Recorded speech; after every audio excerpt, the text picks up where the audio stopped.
Këto ditë, 3 prej jush po ecin me atë energjinë e çuditshme që nuk përshkruhet dot me fjalë, por ndihet në lëkurë, si ai moment kur ndjen se diçka po vjen, por nuk e di ende çfarë është. Ndërkohë universi të vështron me një buzëqeshje të hollë sikur thot prit pak. Dhe është interesante si po e përjeton këtë ndryshim. Herë të duket sikur je duke u rritur shumë shpejt, herë sikur thjesht po vrapon pas kohës që s'të kap dot më. E megjithatë, thellë e di që je gati për diçka të re, pavarësisht se ende nuk e pranon me zë të lartë. Gjatë këtyre ditëve vëren që nuk toleron më gjërat që të lodhin, njerëzit që të marrin energjinë apo situatat ku e ke ndier prej kohësh se nuk i përket. Kaq thjesht, po të mërzisin shpejt gjërat që dikur i duroje për hir të paqes. Dhe kjo është shenjëritje, jo rebelimi.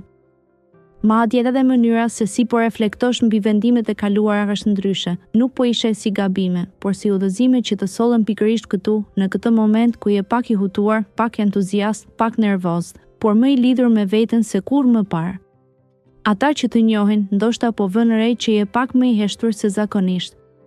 Nuk është se po shmangesh, thjesht po përtypesh mendime të thella me një shpejtësi që as vetë nuk e ke kuptuar.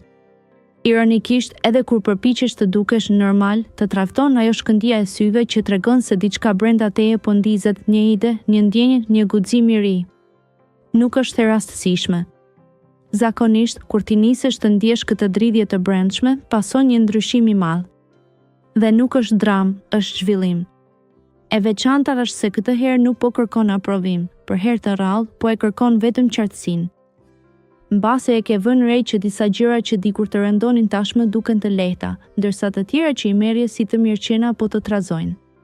Kjo është shenja e qartë që po largohesh nga një version i vjetër i vetes, një version që të shërbeu për sa kohë duaj, pastaj të la të lirë. Dhe po, mund të jetë pak e frikshme. Por është edhe e bukur, sepse rrallë ndodh të kapësh veten në mes të një transformimi, ta ndjesh tek ndodh live. Një kuriozitet i vogël, njerëzit që po përjetojnë ndryshime të forta këto ditë shpesh fillojnë të fiksohen pas detajeve të vogla, ngjyra të caktuara, aroma, ide të papritura, gjeste që dikush tjetër as nuk i vëren. Mund të jetë shenja jote e brendshme që po përpiqet të dërgojë mesazhe nëpërmjet mikrosinjaleve. Mos i neglizho, sepse intuita jote është shumë më e fortë se sa e përdor zakonisht. Nëse ka një këshill të vogël këtu, është kjo: mos u bëj i padurueshëm me veten. Ti nuk je në garë. Je në proces dhe proceset më të rëndësishme duken të çuditshme në fillim, të mjegullta në mes dhe të qarta vetëm kur mbarojnë. Tani e te kapitulli më interesant, ai që se di si do të shkruhet deri në fund, por e ndjen që do të jetë më i mirë se ç'e imagjinon.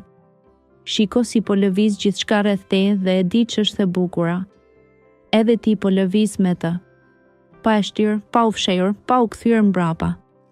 Dhe universi e vëren këtë më shumë se sa mendon.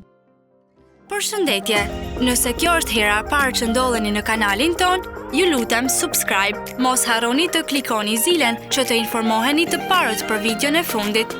Faleminderit!